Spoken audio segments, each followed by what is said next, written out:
Knock knock. আজকে আবার চলে এলাম নতুন একটি ভিডিও নিয়ে।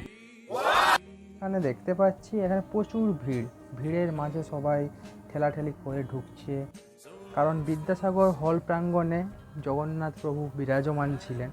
তো এই জন্য সবাই এখানে মেলা দেখতে এসেছে, কিন্তু এখানে সেই বকুলতলায় নয়, এখানে মেদিনীপুর শহরের বিদ্যাসাগর হলে মেলা বসেছে, যেখানে 365 দিনই মেলা বসে। কি এত লোকজন আর এত দোকানে ভিড় দেখে মানে কি যে বলবো আর বলার নেই, তবুও আমাদের দেখতে হবে, কারণ দেখাটাই হলো মানুষের ধর্ম।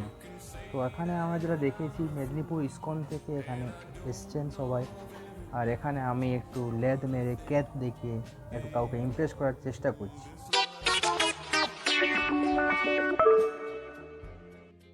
স্টাইল দেখানোর পর আবার চলে এলাম এখানে জগন্নাথ দেবের প্রসাদ নিতে। দেখতে পাচ্ছি এখানে সবাই দাঁড়িয়ে আছে লাইন ধরে, আর আমিও নিয়ে নিয়েছি খিচুড়ি।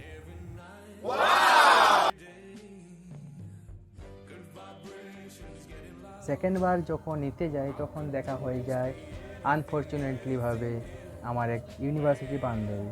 তো ওকে সঙ্গে নিয়ে লাইন ধরে দুবারের জন্য আবার একবার নিয়ে তাকে জোর করে ছবি তুলে, তো লোক দেখানোর জন্য ক্যামেরাটা ভালো করে ধরে যাতে আমি প্রফেশনালভাবে এক ব্লগার দেখাতে পারি সবাইকে। সবের শেষে জগন্নাথ দেবকে পুরো 21 টাকা ডোনেশান দিয়ে আমিও বাড়ি যাই।